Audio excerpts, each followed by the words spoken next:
My name is Stanley Encalade. I'm a fisherman from Blackman Parish, where I made a living all my life. In Fulford, I was born and raised here, and it was good. It's still a pretty good life. I wouldn't want to live nowhere else. But the problem I have with BP, the oil spill come along, and they made all these promises to fishermen, what they was gonna do, and so far they haven't did nothing yet. You know what I mean? And in my case, up to Katrina, I was a healthy fisherman. And even after I started, repairing my boats and stuff like that, this is one of them here. With me and my brother is a company. We came along and my father, and it was great, even up to the day of the oil spill. And then behold, the oil spill happened, Then it started the claim process. Okay, I went up there with my tax paper and my canceled my checks and everything, showing that I was a fisherman and everything. And they said I didn't have enough documents. So I got three checks out of them, total to $12,000 and something. Then after that, it was just, I didn't have this document, I didn't have that document, but yet, behold, I filed taxes. I had all my trip tickets before Katrina. The few I had after Katrina, I turned that in. It's hard when the federal government didn't give you a penny and we could go jump in wars here and there and do this and do that. This boat here, me and my brother had to move it from the river road and got it back here. We had to borrow money to fix it. And then BP come along, they want papers from 08 and 09, to pay me as a fisherman, and I felt that sucked. I've been a fisherman for 30-some years, or longer, I started when I was 14, 15 years old. And for them to come here talking about papers for 08 and 09, and which I did have, working for the companies, I had canceled checks and everything else, But it was just a way, I guess, not to pay you. We saw it happen with the freshwater diversion in Carnarvon, and as a fisherman here, it's just been one problem after another problem after another. And anytime money involved in it, look like we the last on the totem pole. It happened with Katrina, with the road home money, It's just too much. And I'm to the point where I didn't give up all hope in this country. You said you got 3 checks, total of, what was it, $12,000? $12,000 and some dollars. A fuel bill, it could cost you anywhere to fill that boat up with fuel. You're looking at $700, $800. And how many days is that going to last you when you're trawling or oystering? Trawling, it might last me about maybe 3 to 4 days. All depends how hard I trawl. Oysters, it might last a little longer because you're dredging at a slower speed. But not only the fuel, the maintenance, the maintain. I was doing fine up to the oil spill. My brother had 2 trucks out of Venice working. We had a boat fishing oyster, catching anywhere from 40 to 70 sack oyster a day. Our lease was plenty of oysters. Katrina didn't hurt them. I went out there and severed the leases after Katrina. We was doing fine. And we was going to double up because in summer we'd have had this one working, And like I said, behold, here come the oil spill. And when the oil spill came, a lot of bullshit came with it, And I'm to the point now to where I feel like our local government failed us. That's including our parish government, our state government, and our federal government have failed us. There's no company from here. This is a foreign company.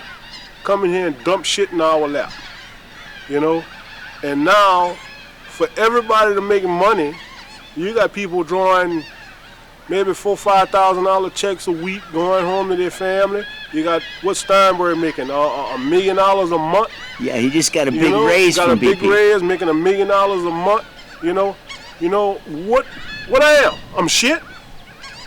$12,000, huh? I done lost my living, and you want me to rip and run to a claim process every week, twice a week? and they could take their clam process and jug it, you know, and get back to the federal government. I have 2 nephews, a son, a bunch of cousins over there in Iraq and Afghanistan and everywhere else fighting for somebody else to have a decent life. Well, what's wrong with my life here? Something wrong with that picture, you know? I don't have a life here. You took it away from me with the freshwater diversion. You didn't give me nothing. When it was somebody else's turn, you did it. You swapped them out lease, you paid them. When it got to the black people, you just took it from us. You bullshit us around in court for I don't know how many years. Then you decide you wasn't gonna give a shit. You know? And now the freshwater, the oil spill come and took the rest. You know? But this is the way I feel. Well, let me ask you this, young man. The BP, when I was down here in June, it seemed like BP was calling the shots. The Plaquemine Sheriff was doing what BP said. The Coast Guard was doing what BP said. I was afraid to pull out my freaking camera because I'm under threatened arrest. And it was all about oiled birds. You know, what about the oiled people? How do you feel about that? Well, BP knew what they was doing. They came in and threw the dog a bone. And what you did, you threw all the big boys a bone. And you let them fight at it. They know what they was doing. You know, it's like our parish president. Look what he turned around and did. To add insult to the injury, you took and put a dock in Venice. He took and put a dock in Empire. He took and put a dock in Port Sulphur, one in Myrtle Grove, which he owned. You understand what I'm saying? Mm-hmm. When they got to the black fishermen here, and the local fishermen, not only black, you had a few whites too here, you know, and a few Mexicans. When it got to us, you took and went to another parish and gave the work to. And then you let them come across our parish line and put our booms and everything else. We got a little work, we had to go to Grand Isle. And then a little fat so-and-so son of a bitch gonna get on TV and gonna tell a Coast Guard kiss his ass. You know, we'll kiss it good for him. Tell him come over here and tell us to kiss it. You know, that's the way I feel about the local government, the state government, and the federal government. Can I ask you a question, young man? When you see those BP ads on TV where the Louisiana shrimp are saying everything's A-OK, you know, back to normal, hunky-dory, and same thing with the hotel owner in Florida and the fishermen in Mississippi, how does that make you feel? They're saying everything's okay. They're telling the world, America and the world, everything's okay. Do you feel that BP, and they're spending more money on that public relations campaign and advertising than they are taking care of people that have been financially damaged? How do you feel about that? For one, I don't know a fisherman from Louisiana, from Plaquemine Parish, that got on that TV and said their life was all that. There you got fishermen from Mississippi, Alabama, or Florida, you know, or going to the West, you know, that wasn't affected. You know, we was affected from day one.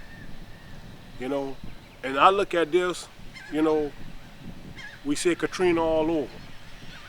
You know, before you give the people that's money that's due and that's affected, you spread it around to everybody. There's always politics involved, you know, and it goes back to our parish president. Billy Nungesser did the same thing. He took BP money and rebought his election. Mm-hmm. You know, it goes back to the same thing. And you look at Kathleen Blanco when she got in there, you know, fuck, Katrina didn't hit the whole fucking state. We suffered from it right here, you know, and we were the last to get rolled home. We were the last back home. You know, I got a brother-in-law right now. He's a Vietnam veteran, you know. He living in his mother's house. She left him, his mother and his father. You know, he got yet to get rolled home. They say he don't own a house or this and that. He had to go hire a lawyer. What is it, 6 years now? You know, 6 years. You know, and BP gonna come in here and gonna take the average fisherman in 08 and 09. Hell, half of us wasn't even back home. Half of us was still working on our boats. Now we ready to go to work. What we gonna work at? What we gonna do? Are your fishing, your oyster beds, have they been harmed by this oil spill and this chemical dump they used to hide it? Well, here's the thing with the oil spill. The oil spill came and, quote, they could say what they want or whatever. You know, they elevated the river. They blocked everything off up the country and elevated the river. And they opened up everything down here where normally the river would be going down for the season, and they elevated it back up to flush the marsh out to keep the earl at bay, and it worked. You know, they saved a lot of birds, they saved a lot of marshland from earl getting in it, you know, and the earl went most of the time around, you know, stood out, you know. But fresh water kills the oysters, is that right? Well, the fresh water kill the oysters. And now here's the problem we got. The oysters is not spatting, because BP saying everything is fine and dandy. But just a couple of weeks ago, you had 30-some, 40-some pompous washed up ashore dead. We never had that here before. You know, we had pompous floating in the back levee canal dead. You know, now it look like everything is on the downcline. You know, the oysters don't want to spat. We don't know if it's because of too much chemical in the water or what. Normally, after a high river, we have a good season. Mother Nature take care of itself when they leave it alone, you know. When you say the oysters don't want to spat, you mean that means reproduce, right? They don't want to reproduce. They don't want to reproduce. This boat here was making 60, 70 sack oyster a day up to the earl spill, you know. And then we went back, when they closed it, we went back after they opened it, and 95% of the oyster was dead. And we waited, just what it is, a year and something. Now the oysters been spatted twice, not a take yet on the oysters. The state decided to keep it closed, which was a good thing, because the few oysters they had, it wouldn't last long, they survived, and they was hoping for a spat take to take too, you know. And now, from what I'm hearing, even BP scientists talking about 5 to 6 years. And that's BP, so you know they're exaggerating in their favor. And it's not only the oyster spat, you know what I mean? You look at our government and our local government, the way they do business. Hell, look at just the other day, you know, you pull people in from the tsunami, you know, but yet the radiation would have never reached there in the United States. Now it's in your milk, it's in everything else, but now it's in so low doses that it's not gonna harm you. Hell, just the other day you told me it wasn't gonna get here. Now it's here, now you're covering your ass again and saying it's in such low doses, it's not gonna do you nothing. Well, it's the same thing happened in the oil spill. They spread the chemicals and everything. They said it was harmless. But now it's starting to show up in people's blood and everything else. It's starting to show up in the seafood. But it's always such a low doses, it's not gonna get here. Then when it get here, it's in such a low doses, it's not gonna hurt you. You know? So, and here's another problem we have. Oysters right now could come back 10 feet thick out there. The consumer's not gonna eat them. Because our government done blow so much smoke up our ass, we don't want to believe nothing they say. So we still in the bind. You can have shrimp, crab, and everything else coming out your behind out there. Who gonna eat it?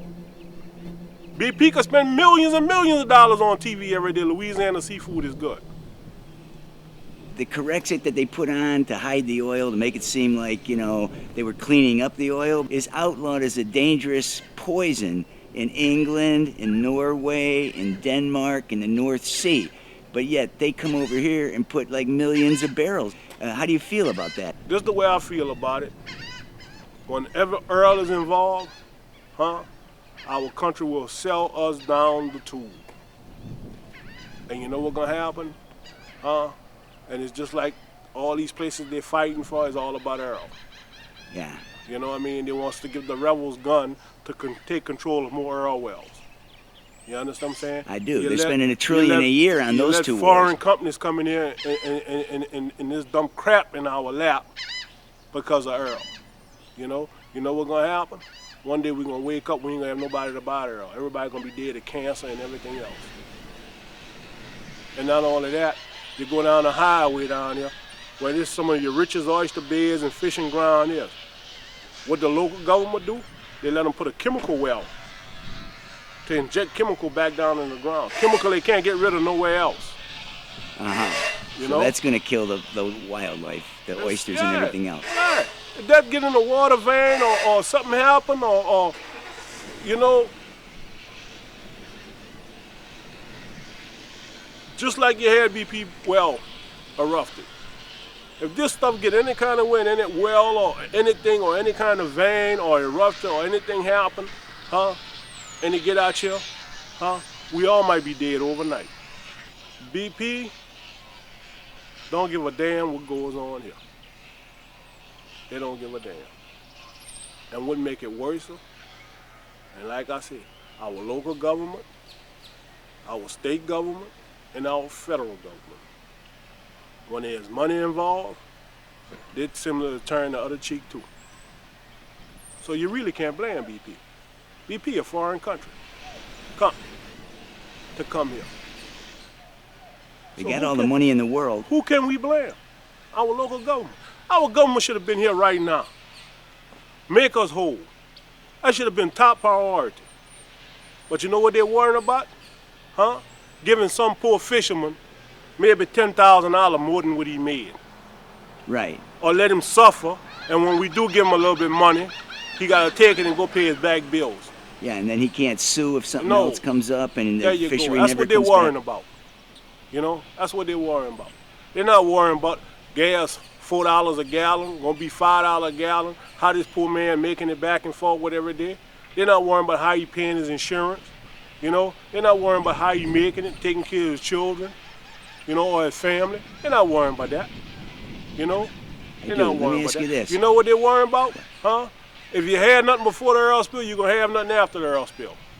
They want to make sure. They want to make sure. But if you was a millionaire or a billionaire, huh?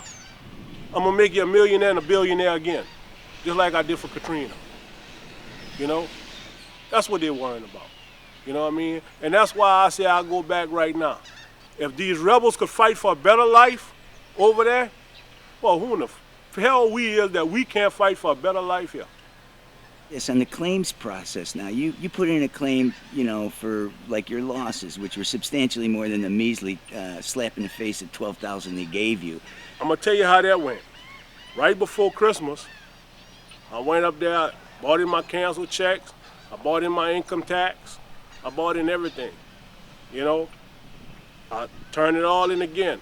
Oh, Mr. Encalade, we got your clam paper, everything on the desk right here. You got more than enough, everything is fine. 2 weeks before Christmas, I called him back. Oh, Mr. Encalade, we denied your claim. You know? Well, you know what BP could take their clam office? They could take everything they got and shove it up their ass crossways. Because I didn't have it with BP, up to here. I heard over in Lafourche Parish that a lot of the fishermen are having to take Xanax and Prozac because they're having trouble sleeping at night. Now, how are your people, your fellow fishermen here in this area and your relatives and everything, is the stress level up? How are the people feeling? Are they, some of them having to take this Xanax and all this shit? Well, I'm gonna tell you how I feel. And I could imagine how they feel too. You know what I mean? I'm on sleeping pills. I never took sleeping pills in my life before. I never was on food stamp. You know, I gotta go to Catholic Charity to get the light bill paid. You know, I'm trying to make it. My son paying my insurance on my truck. You know, my brother giving me a handout. You know, when the oil spill happened, I didn't know what was going on. You know, just coming off of Katrina. You know, they putting stickers on my boat, wanted to bust it up and everything, and I'm steady pulling it off. You know, and then when the oil spill came, I got to a point, my boat was almost finished. I was ready to go to work. You know what I mean? And I couldn't get up in the morning. I wasn't sleeping at night. When I did get up, I had no energy to do nothing. You know, just looking at all the depressed news on TV. And I had some bad thoughts going through my mind, you know. And if it wouldn't have been for the sleeping pill, God knows where I'd be at right now, you know. And it's very stressful. Very stressful. We've been having this problem. Something just didn't occur to BP. BP is like we at the edge and they're pushing us over. You know, it happened with the freshwater diversion. It happened with leasing the ground from the wildlife and fishery. You know, it happened. The wildlife and fishery run us down, giving us tickets out there and everything else. We couldn't make a decent living. You know what I mean? We leased ground. They wouldn't survey it. You know, it was just one law after another. You know, we've been stressing. You know, and now, when we did get on our feet a little bit after the canal and freshwater, what the government do? Turn around, let a whole flux of another culture people come in, you know, and we suffering here. Out of state people. Out of state, you know what I mean, from another country. which I have nothing against no race of people. You know what I mean? A human being is a human being. I'm a type of man, if I see you side the road, you need a ride, I'm gonna give you a ride. You know, if you need $1 or $2 to put gas in your car, if you're at the gas station, I'm gonna give it to you. You know? If you ask me to buy you a plate of food, I got money, I'm gonna buy it to you. Whether you're black, green, blue, or white. You know? But our local government, and it goes back to what I'm saying about money. When money is involved, they don't give a damn about the small people. You know? If a millionaire sitting there, oh, I ain't got enough workers. Oh, I'm not making enough money. Well, I'm gonna pat you on the back, I'm gonna let in a bunch of illegals come over and take care of you. Heard from a fisherman, oysterman over in Empire Marina, that if he was to spill a gallon or two of diesel just by accident into the boat harbor, right away they hit him with a $15,000 fine. That's a little bit different from the treatment that BP got when they dumped 60,000 barrels a day for over 100 days into the environment. What do you think about that? Do they have the same penalties over here? If you spilled oil, what would they do to you? Well, let me tell you something. The local fishermen, the small fishermen, been preying on for years. You know, it just didn't start with the fine with the oil spill. It started when they came out with the equipment, the GPS system and all that, and drawing a line. And we've been going through it from day one. They'll draw lines out there in the bayou. They'll shut your bedding ground off as a black man had bedding ground. They'll draw a line and say it's polluted on one side and good on the other side, you know. And we've been dealing with that for years, you know. And the government, like I said, goes right back. The government sucks. They don't give a damn about us, you know. Do they give a damn about BP? Shit, look like it. You know what I mean? It goes back to the corporate American. New Orleans gonna get what, $6 million?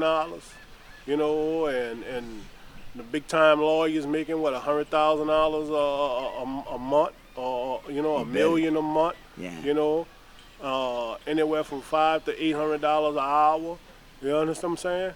I do. You know, they don't give a damn about us. You know what I mean? We suffer, and it makes the money. You know, and it's just like road home. You know, they linger it on, and they get checks. Right. They get paid. You know, and the government ought to step in, but they're not gonna do it because the local state makes money off of this shit. The poor people suffer. And just when we get over one hurdle, they come up with another rule to enforce. Well, I heard yesterday at the Venice town meeting, Nungesser wasn't there. I guess he's under investigation or something. But they were saying they're getting all this money from BP, and they're not going to help fishermen with it. They're going to do their pet reclamation projects, like put rock barriers out on the barrier islands and, you know, create more marina opportunities for business opportunities. Hey, what have you heard about that, and how do you feel about that pattern there? Well, I haven't heard nothing too much about it, but you know what I mean, that's Louisiana politics. That's the government politics. Wherever they got money in it, involved, you know, they come up with every million things in the world to spend it on, but to give it to the people who really hurt and affected by it. Fuck, I'd be better off right now if I'd be a bird right now. Yeah, they cared about the oiled birds, didn't they? That was the whole national news. Everything was focused on oiled birds. What about oiled families? Maybe if my family would have been a bird, they'd have Cam got me, put me in a house, you know what I mean? Fed me every day. Right. Probably would have given me a car to ride in and gave me a license, you know, if I was a bird. If you were a bird. You know what I mean? You got children, you got grandchildren, they don't count. It's the birds. Man, we ain't worth a shit. You know what I mean? We just here, we make it the best way we can. Well, they figured when I was down there in June in Fort Jackson where they were reclaiming those birds, they had hundreds of them in there. They saved 90 of them.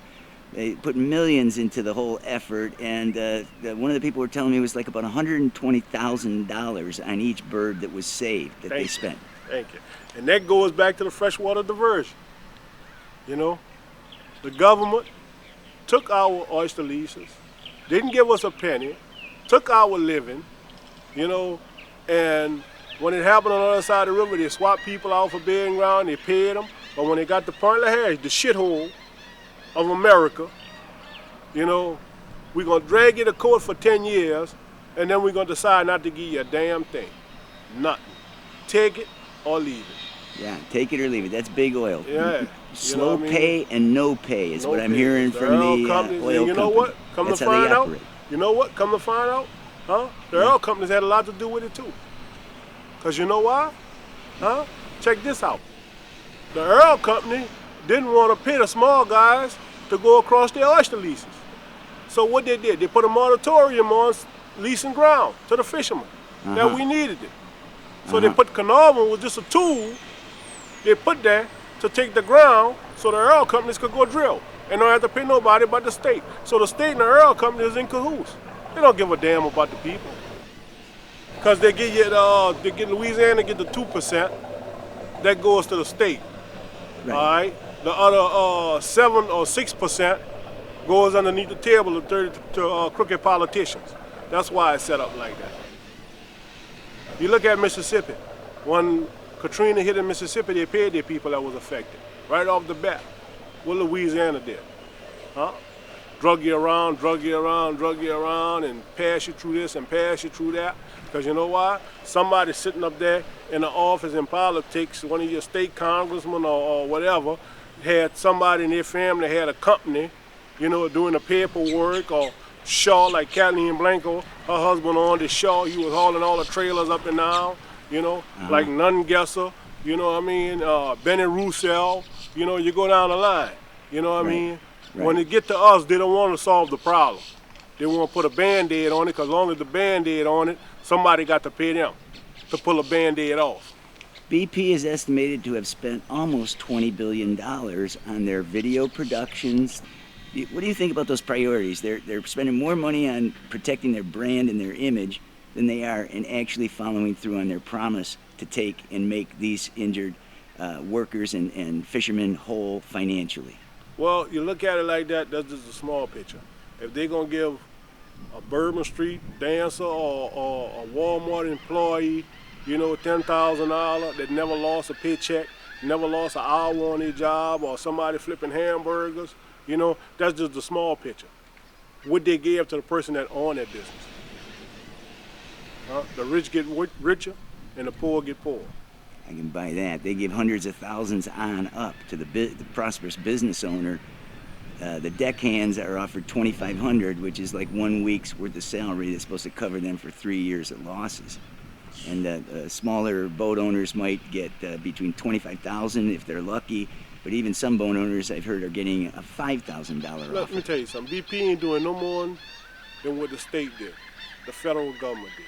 They learned it from the federal government. BP didn't come in here with that method. You know, our own federal government selling us in. You know, you look at it after Katrina. You know, the fishermen had their boat on the shipyard, they ain't got a penny. You know what they came, they had cranes, they had everything to lift your boat up to sit it back. You know what they did? They spent more money in busting it up and hauling it away than when they help you got it back. To help you get your stuff back. You know, because you know why? They was making millions of dollars. Yeah, and you said if your boat was up on the levee or something like that and you didn't move it, they put a ticket on it saying they're going to break it up and destroy it. Destroy it. And it's cost maybe anywhere from $2,000 to $10,000 to get that thing. That boat there, $15,000 to get it moved. To get it moved back into the harbor. To get it back into the harbor. Then once you got it into the harbor on the parish property, they hit you again. After so many days, then they start charging you by the day. You know? Yeah. But yet they turn around, every dealer, big time dealer in the state of Louisiana made more money when they turned after Katrina. You know what the federal government did?